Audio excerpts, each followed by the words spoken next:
Chris Landry. I hope you're having a great afternoon. Welcome into the game in T-Town. Thank you, Ryan. Always good to be with you. What a great Christmas gift. That would be kind of unique. Yeah, it is. It's something that will last all year long. A lot of fun for the football lover in your family, or, like I said, for yourself. What a great opportunity. We're really excited about some new things that we're doing, obviously with our podcast, but certainly with the website, trying to make it a little bit more interactive and always looking to improve it and get feedback from what the reader wants and what they like. And give me more of this and less of that. We're busy with our hands in all aspects of football, the college and pro game. And so, got a lot coming, obviously breaking down the games that we'll talk about here, I know, and certainly the NFL as well. But, it's recruiting. We'll be breaking on everybody's recruiting class. And not just, how many 5-stars does Alabama have? Really tell you about each and every one of the players that they've got committed, that they will sign in mid-December, and tell you about how they fit in. What style are they in terms of player and how they really fit into the program. So we'll give you the in-depth stuff. And obviously we've been really busy with a lot of the coaching search information. It's working fast and, furious. You can follow me on Twitter at Landry Football with all the latest. And, of course, we update that regularly on LandryFootball.com. So a lot of stuff, one-stop shop in football. And as Ryan said, folks, we got an even greater discount with the holiday season, so take advantage of it now. Let's continue, Chris. I want to go back to Alabama and Auburn and just give us some kind of analysis as you look back at the Iron Bowl. The first half, a little sluggish for Alabama, but the second half twice as good. Talk about the Iron Bowl from your perspective. Well, it has been a little bit of a slower start, and I look at it and examine it, and there are a couple of things we need to consider. Not just it's all about Alabama, but they have played in the last few weeks teams that have come in with a really good game plan and with some personnel that on defensive front, that can cause some problems. So it takes a little time to adjust to it. I think because of the quality of the opponent, there is a little bit of particularly when you're the better team, a little bit of let's kind of get a feel for what they're doing. Let's not go in kind of like, you don't just dive into the water. Let's dip your toe, figure out where it is and, where are the slippery spots, how cold is it, how warm, just kind of get a feel for the landmines and where you want to go to attack. And I think that's led to the, slow start or methodical approach how they're going to attack the opposition. And I think as what you're seeing, though, in contrast to that is the ability to adjust very quickly and how seamlessly they've done that. And eventually you might be able to throw some things at Alabama that will slow them down, make them think a little bit, hesitate, but they'll figure it out, one. And two, there's only so long you can keep them down. Now, I think that's important to mention because as of a few weeks ago, as we talked about, Ryan, it only is going to get tougher. And while Georgia's a little bit different than Auburn, they've got different ways to try to attack you. And then, of course, playoffs, and it's going to be a different challenge each and every step of the way now. It's no longer that part of the schedule where, they exploded on people that they completely outmanned. It's a little bit different look now. We're talking to Chris Landry, LandryFootball.com. Chris, and I know you kind of touched on that for just a couple of seconds, but let's go here for when we talk about the success that they had rushing the football. That's a concern going into this game against Georgia, or is it a concern giving up some rushing yards against the Citadel and now even against the Auburn Tigers, especially in that first half? Is that a concern? Well, the Citadel situation is a little bit more of an assignment versus a different style. That's not indicative of anything other than that. Maybe a little bit of lethargy in terms of, and that rankles the head coach, but, of the opponent.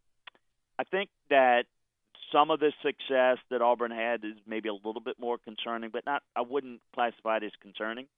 I think Georgia can run the football. I think Georgia, I can tell you, feels like that they have to run the football on Alabama because they feel they have to keep the ball away from Alabama's offense as much as possible.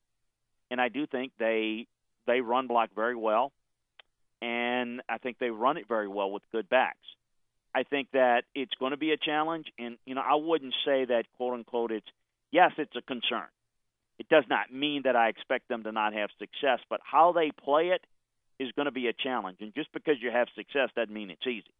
I think what's going to be really important here is to defend the cutback lanes, because a lot of what they'll do in some of their zone blocking schemes, that they will run a lot of cut. Particularly Swift is great at planting his foot in the ground and going from frontside C gap to the B gap in one step. So what I think you're going to see is this year Alabama's defense for years, defensive front has been built on building a wall. They're two-gap front. Basically, they don't penetrate and get upfield very often. They just control the line of scrimmage to alleviate any possibilities of a crease getting through the gap. So it makes it, a little bit more sound gap control, and they'll rally on the perimeter to the outside run. What we've seen a little bit this year is a little bit more penetrating, a little bit more occasional get up the field, attack upfield. I don't think we're going to see a lot of that. At least I would not advise it in this game. I don't think that's what Nick is going to have. And Tosh and Coach Cool's going to. I think they're going to resist trying to get upfield and attack in the backfield. I think they want to control the line of scrimmage and keep Georgia's run game in control. That is going to be the key. I don't think Georgia, particularly with their red zone issues, are going to be successful enough to explode on Alabama. And I think Alabama's ability to defend the run, particularly while keeping split safeties back, is going to be the key to their success to kind of control Georgia. But they have to bring down an extra guy in the box to defend the run. They will do so because that's what Georgia wants to do. But it's about gap control, and it's about filling the lane, filling the alley from the outside. That's how they're going to play it up front, I think. Let's look at it from a Georgia perspective. Georgia must do what to beat Alabama? Offensively, they've got to find a way to possess the football. That's the run game. That's the perimeter, the screen game, the perimeter, the quick pass game. They've got to get Alabama spread out as much as possible. And if you spread them out a little bit with the screen game, the perimeter run, then you could try to run the football a little bit more successfully, create more space.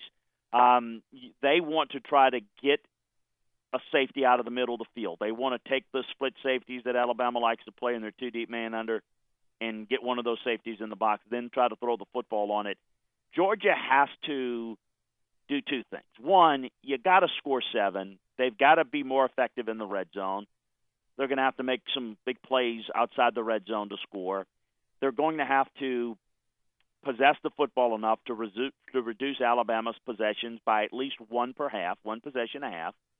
And, those are things they have to do offensively. Defensively, they have to find a way to defend the run and rush the passer without bringing in extra pressure. They're going to have to play a lot of two-deep coverage because they have to narrow the throwing windows on this Alabama passing attack, and they somehow have to get into the face of Tua. They cannot allow him time to survey the field because the weapons that Alabama has cannot be covered for very long.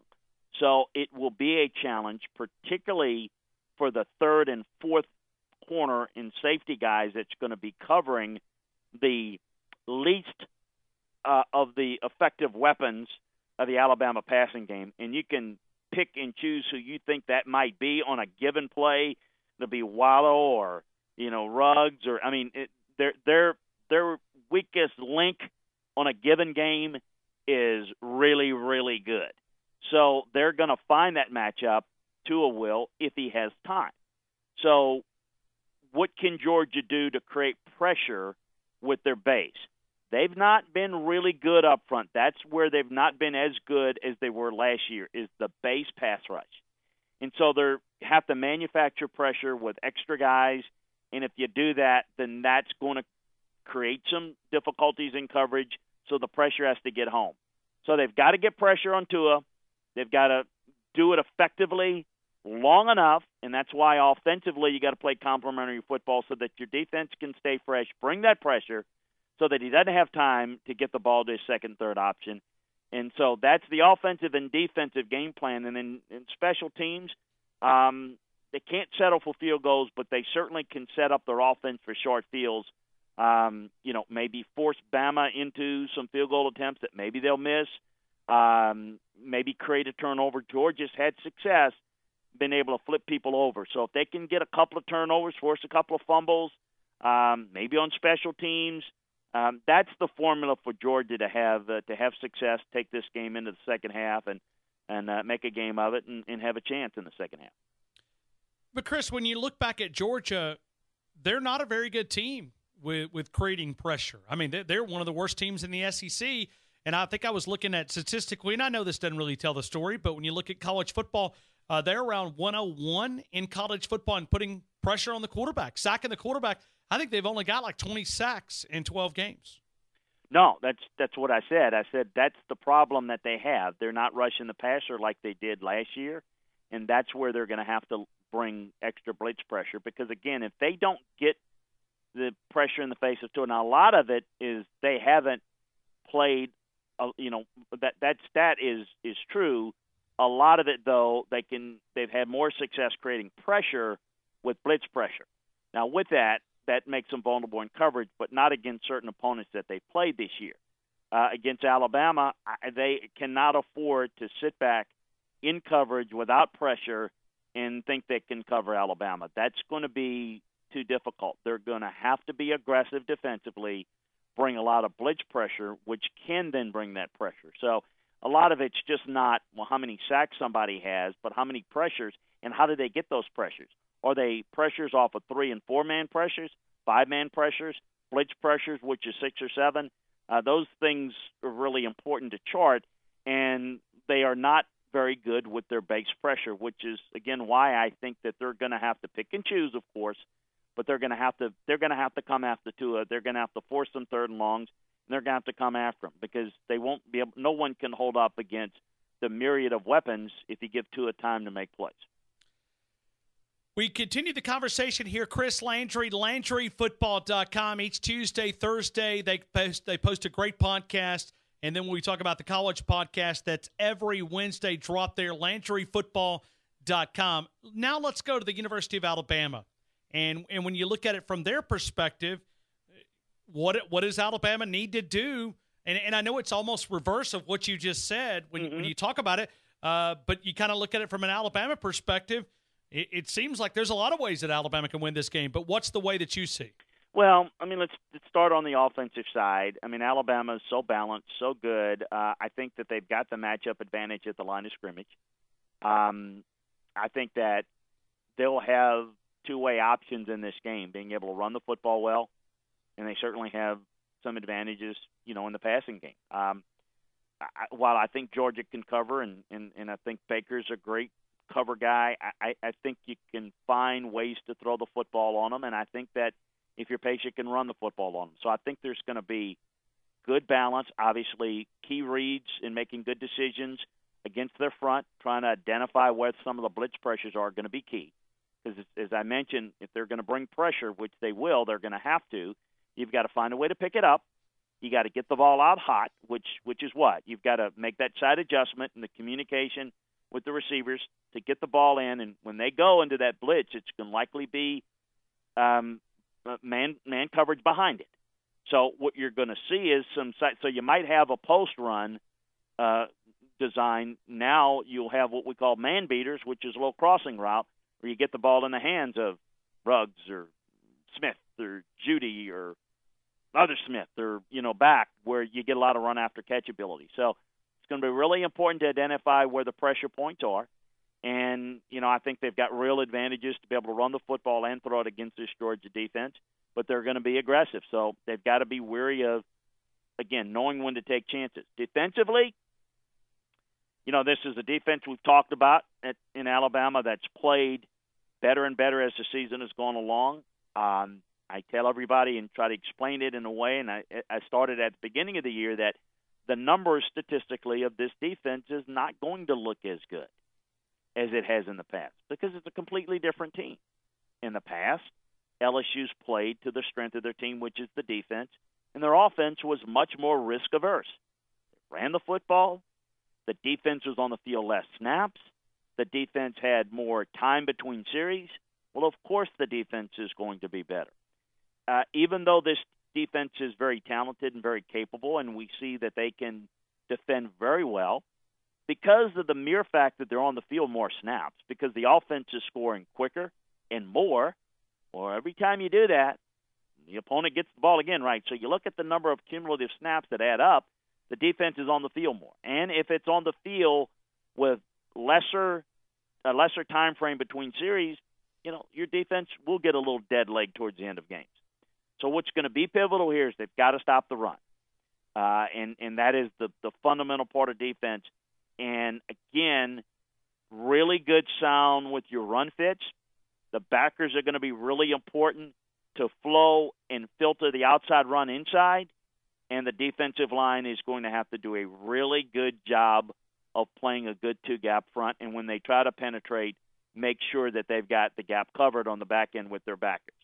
In coverage, play action is what they want to do. So you got to be really disciplined with your eyes, see your keys, make sure that you're in position to be able to defend. And the linebackers are going to be a real factor in coverage in this game because while they'll take some chances deep, they will prefer to attack a little bit more the short to intermediate passing game. They're going to have to be prepared.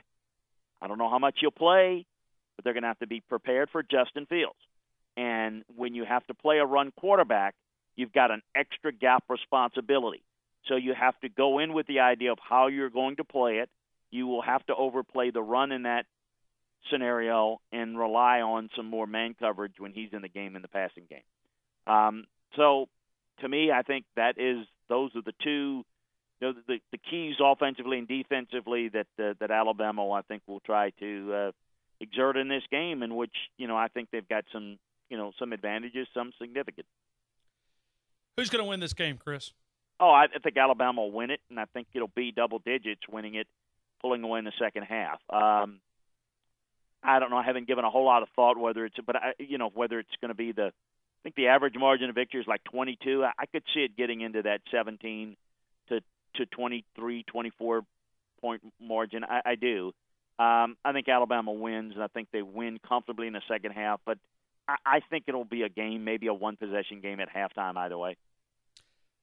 Chris, if somebody walked up to you and let's say everything goes chalk, Alabama, Clemson, obviously Notre Dame sitting in the house in the living room watching all of us get beat up. They're in the playoffs. If somebody walked up to you and said, who's the fourth best team in college football, who would you tell them? Georgia. On film, the best teams in college football right now, which, I hear those people say that that's what the committee does. It's the four best. So they kind of have that wiggle room of how they determine best is. I'm going to tell you how I determine the best. The film tells me. I mean, the stats and the metrics and all that, that's fine. I read it. I see it. That doesn't tell me what you need to know. I can look at Alabama and tell that they're the best team, and it doesn't matter who their schedule is. I can look at Central Florida in against their schedule and see that they don't match up with the top teams. And so level of competition, with a trained eye, you can see who's really good and who's a byproduct of who they've played. Alabama's been the best team on film. Clemson has been the second best and has gotten better.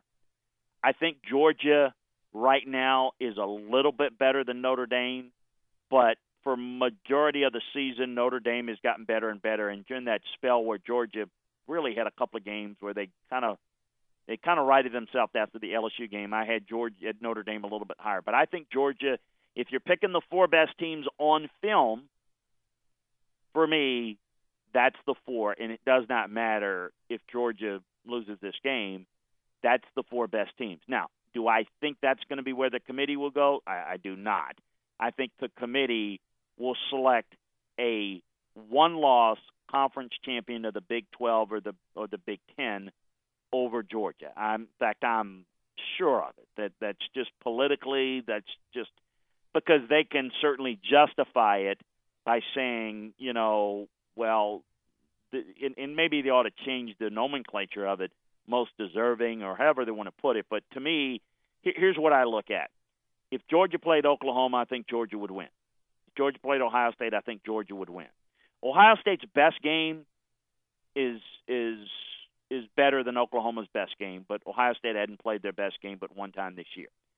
if Oklahoma or Ohio State had to play Alabama this week, what would happen? They'd lose. I mean, so to me, to look at Georgia and say that they're not as good because they're going to lose to Alabama, that doesn't do it for me in terms of who the four best. Now, I mean, they put in who they put in, and it doesn't matter to me. It's not, because I know it's not the quote unquote four best. It's going to be within reason the four best, but they will look at winning your conference championship, particularly if you're a one-loss team, and say this is the team that's most deserving, and they can justify it by saying, well, we think, fill in the blank, Oklahoma, Ohio State's better than Georgia because they won more games, they won their conference title, they're close, and you can make that argument. But that's how I see it right now, and I think it's going to come down to that. I think if Georgia beats Alabama, Alabama's still in. If Georgia loses, then I think the only chance Georgia gets in is if Oklahoma and Ohio State both lose. Then that's where I think Georgia could get in, even though, again, as I said, I think they're one of the four best. Well, and let me ask you, this is the way I look at it from a layman's terms, amateur view of it, is I look at it from an Alabama perspective. If they win, they'll be the number 1 seed. They'll play that number 4. Who would you least likely want to play? I think Alabama would beat Ohio State by a big margin. And then I look at this Oklahoma game. Maybe it's a little bit intriguing against two offenses. It would be that's a very difficult game with Alabama against Oklahoma in that offense. Yeah, I see that game being a lot different. I think Alabama would play Oklahoma differently. Alabama just run the football right on Oklahoma. And so Oklahoma wouldn't have all those possessions. I'm not saying they wouldn't score points, but Oklahoma's not scoring 45 points on Alabama. They're not going to have the ball that often to score that many points. Now, I do think that they're capable of scoring 24-28, but I think Alabama would just probably win that game, 48-28 or something. Because Alabama could maybe score 60, but they wouldn't, because they would just shorten the game. They would run it. Now, I don't have a whole lot of confidence in what I've seen in Ohio State, but Ohio State's best game would match up better against Alabama than Oklahoma. I just don't think it would be good. I mean, I don't think that Ohio State's defense would match up against Alabama, but I think their offense does some things that could cause some issues, but just like against Oklahoma, Alabama would shorten that game. So I don't really like their chances, Oklahoma or Ohio State against Alabama, whoever gets in. And, I'm going on the assumption that, I think Alabama wins this week. So, and I think that at least one of those teams, Oklahoma, Ohio State, will win. And I think if both win, Ohio State's going to have to win more impressively and more decisively to jump Oklahoma. That's my guess. I don't know what the committee's going to do, but I would say, Ryan, if you got them ranked ahead of them now, and Texas is a better opponent than Northwestern, and you're not real impressive, I don't know what's going to take you to, because, the result, if both win, is they both won their conference championship. And if you think the resume of Oklahoma's is better than Ohio State's, and whether you agree with it or not, that's what the committee thinks. I don't know how you turn around and say, no, we'll change our mind. We've seen them do it before, but that's kind of how I see it playing out right now. I think there's only 6 teams in the mix, and, I think that it's how they would, if Alabama were to lose, how they would separate the teams if Alabama and Georgia both made it, I think would be intriguing. I think they wouldn't say they say they don't do that, but I think they would. But I think Alabama wins, and I think at least one of the Oklahoma, Ohio State, if not both of them, wins. And I think the controversy is going to be Oklahoma or Ohio State. The committee might get lucky and one might lose, and then it's an easy decision. That's why we're going to be able to lean on LandryFootball.com for that expert advice, man. You kind of maybe relaxed us a little bit. Hey, how about this? How about you want a scenario that's not going to happen but would be nuts? Okay.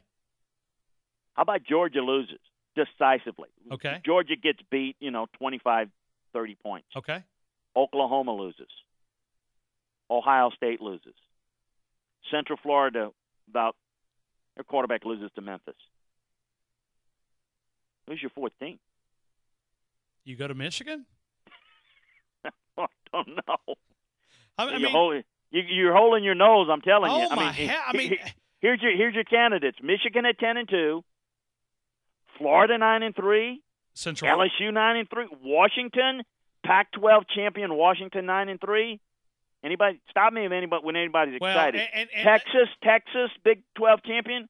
I mean, anybody now? Well, seriously. And let me say this: I would probably help the Caravan get from Baton Rouge to Birmingham to go flip the SEC's office upside down for how they got robbed out in College Station. I thought it was just an absolute disaster from an SEC officiating standpoint. I mean, think about LSU. I mean, that's why we spent a lot of our time on Monday talking about the LSU Texas A&M game, because you look ahead to the scenario you just gave, they could be sitting there with a playoff spot or in the conversation. I mean, I mentioned it. You start looking at the options. Now, what I said is not going to happen. Sure, right, not all of it, but now, I mean, I still think in that scenario, now again, I prefaced it by saying Georgia gets blown out.